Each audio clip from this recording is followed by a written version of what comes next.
Say that you've been murdered. This is not a threat, just hypothetically, say that you've been murdered. How would you exact vengeance? Well, a brand new type of retribution has just dropped, and it involves using your image and voice and turning them into an AI video to confront your perpetrator in court.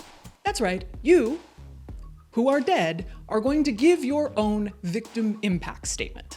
In case you haven't heard, this is already happening, and I, for one, think it's a great idea and cannot anticipate any issues. Our story begins in 2021 in Chandler, Arizona, when a 37-year-old named Christopher Pelkey was leaving a church softball game. Pelkey was, by many accounts, a great guy. He was an Army veteran who had done 3 tours in Iraq and Afghanistan, and a devout Christian who did mission work. After leaving the softball game, Pelkey was stopped at a red light in his white pickup truck. A 50-year-old man named Gabriel Orcasitas pulls up right behind him and starts honking his horn.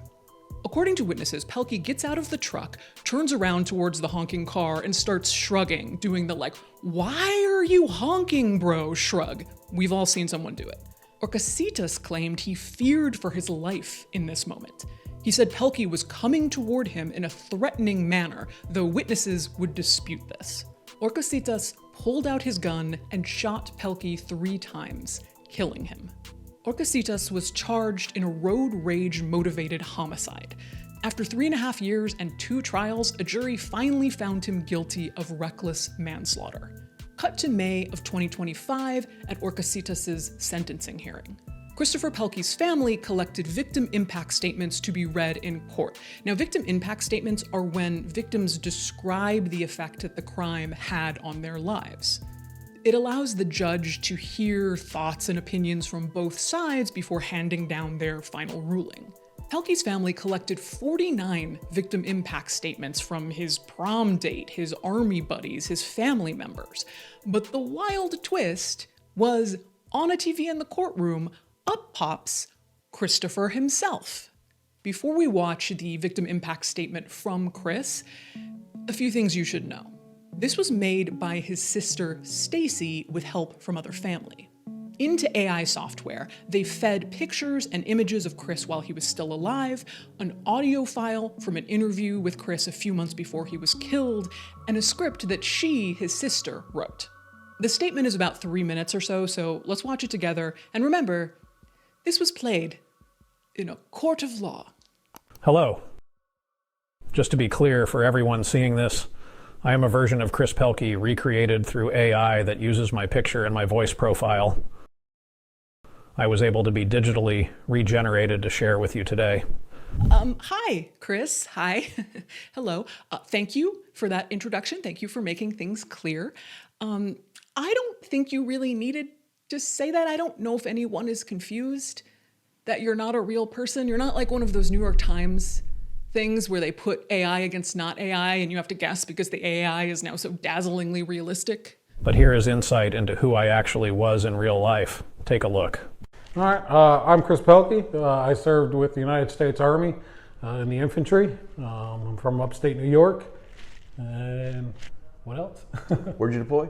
Where'd I deploy? I went to Baghdad in 2006, 2008, and then I went to Afghanistan. And when the video switches to real images of Pelkey, this transition is very sad in a way because it's haunting. We see this real man, yes, I know it's video, but it's still the flesh and blood version of who this man was, who has now been grimly resurrected into this AI. As you can see from my video I recorded in 2021, this here is a true representation of who I was, not how the courtroom portrayed me. Is it a true representation of you? I mean, everyone grieves differently, and everyone may have a different reaction to this simulacrum of the dead. Okay, at this point you might be wondering, is this the first time that this has happened, that someone dead has spoken for themselves in court?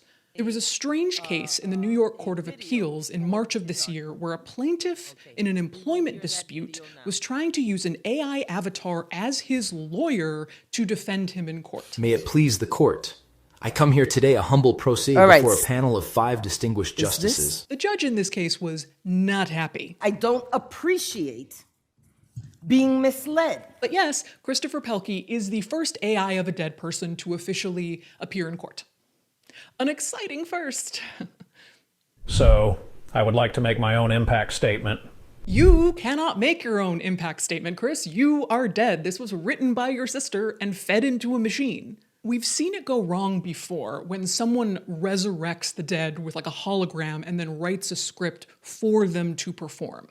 I am thinking, of course, of one of the weirdest things I have ever seen, which is the Robert Kardashian hologram created by Kanye West for his then-wife Kim Kardashian, where Kanye has the Robert hologram tell Kim what a great husband he, Kanye, is. You married the most genius man in the whole world, Kanye West. How is this, and this is a real question I'm asking, how is this not a loss of autonomy for Christopher Pelkey? How do we know that this is what he would have said or what he would have done? What if Chris's digital self in this case is completely different from him? Why does his family get to control his legacy in this way? So, hello everybody. Thank you so much for being here today. It means a lot.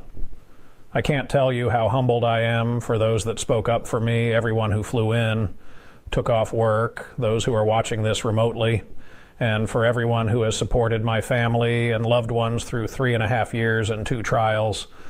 I wish I could be with you all today. Your natural question is, of course, how was this allowed in court? Jessica Gattuso, the family lawyer, told CNN, "I was concerned. I thought we would get an objection or some kind of pushback. I did what research I could, but I didn't find anything because I've never heard of this being done." Ultimately, the family relied on Arizona law, which gives the family discretion on how they want to make their impact statements. Chris's sister Stacy, the one who wrote and created this AI, made this reply to a YouTube comment. Anything is allowed in Arizona. Pictures, music, videos, slideshows, props, like we brought Chris's military coat, flag, and funeral picture poster. People could read poems or sing. Anything is allowed in Arizona. To Your Honor, Judge Lang, thank you for making yourself available to see this case to the end, especially when the rescheduled trial conflicted with your daughter's spring break. Chris, you're dead. I hope you don't worry about the judge's daughter's spring break. Like, surely the dead are beyond those concerns. If I, personally, were the judge in this case, this would not have the desired effect on me. But wait until you hear about this judge. He might think very differently. Spoiler, he loves this. Thank you for listening to everyone today. To Gabriel Horcasitas, the man who shot me. That's right. Now he's talking directly to his murderer. It's very telltale heart. But instead of the haunting heartbeat of the man you murdered tormenting you from under the floorboards, it's the guy that you shot in a road rage incident condemning you in court. But it's very, classic Gothic novella, this whole story and structure. It is a shame we encountered each other that day in those circumstances. In another life, we probably could have been friends. I believe in forgiveness and in God who forgives. I always have, and I still do. If I'm Gabriel Horcasitas, the defendant, I'm going full Macbeth at this point. Let the earth hide thee. Take any shape but that, and my firm nerves will never tremble. That's another question. If you were to be murdered, do you want the AI version of you to forgive the man who killed you? I don't know if it should be assumed that I want to forgive the guy who road rage shot me. It's one thing when a family member of someone who died decides to forgive their remorseful killer. That can be a very beautiful thing. It's another thing when you write this script for me claiming I forgive this man. I don't know that I do. To my family and everyone that I've met along the way, it was a lot of fun. I always had a lot of fun. Love each other because you never know how long you have. But make the most of each day and live your life. It is okay to stumble. God has you. Horcasitas' lawyer, Jason Lamb, would later say that while victims have a right to address the court, reincarnating Chris Pelkey through AI and frankly putting words in his mouth because nobody would know what he was actually going to say, it just felt wrong on many levels. Remember, getting old is a gift that not everybody has. That's true. You're not wrong, AI Christopher Pelkey. So embrace it and stop worrying about those wrinkles. I once played with one of those filters on your phone where you can make yourself look old. I shared it with a cousin of ours years ago. This is the best I can ever give you to what I would have looked like if I got the chance to grow old. Scary, huh? I don't know that the sarcasm is totally landing here, Chris, but that's not your fault. You're an uncanny valley nightmare created by your family. No, really. Thank you to everyone for being here. It means more than you know. Well, I'm gonna go fishing now. Love you all. See you on the other side. So, as I alluded to, the judge in this case, Todd Lang, ate this up. I love that AI. Thank you for that. I love that AI. Thank you for that. The judge is choking up here, watching this forgiveness unfold. I feel like I'm missing something here. Please tell me what you think. Am I going cuckoo? I know I have a cold, black, shriveled heart. Is this actually a moving piece of post-mortem forgiveness? But I love the beauty in what Christopher, and I call him Christopher. I always call people by their last names. It's a formality of the court, but I feel like calling him Christopher as we've gotten to know him today. I feel that that was genuine, that his obvious forgiveness of Mr. Horcasitas reflects the character I heard about today. But it also says something about the family. The judge usually calls victims by their last names, but he feels so close to Christopher now that he feels compelled to use his first name. The prosecution in this case had only asked for 9.5 years for Horcasitas, for the manslaughter charge, but Judge Lang handed down the maximum sentence of 10.5 years. Plus the endangerment charge, it's a total of 12.5 years. On one hand, if you shoot someone dead in a road rage incident, you probably should get more than 12 years. On the other hand, is it a good thing that the AI dead man convinced the judge to give the defendant more time? Jason Lamb, again that's the defendant's lawyer, said that they did not know that AI Chris Pelkey would be used or that he was coming to court that day. He added, it appears that the judge gave some weight to the AI video, and that is an issue that will likely be pursued on appeal. As for Pelkey's family, they stand by this whole thing.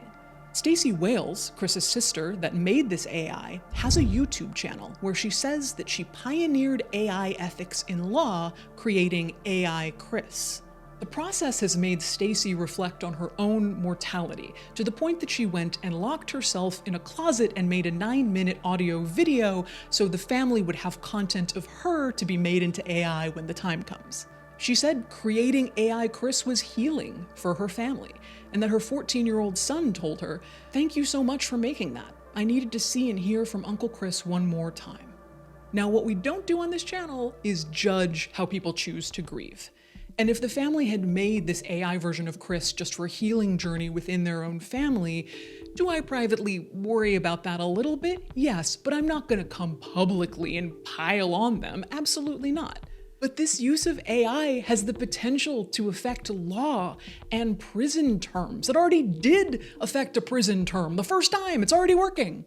It's easy to make light of AI Chris Pelkey because it's not very good AI. But the second that the AI becomes undetectable, it's not so funny anymore, is it? This is the obvious comparison, but it's Black Mirror. It's a freaky future. That is to say, you can see the ways that it spins out from here.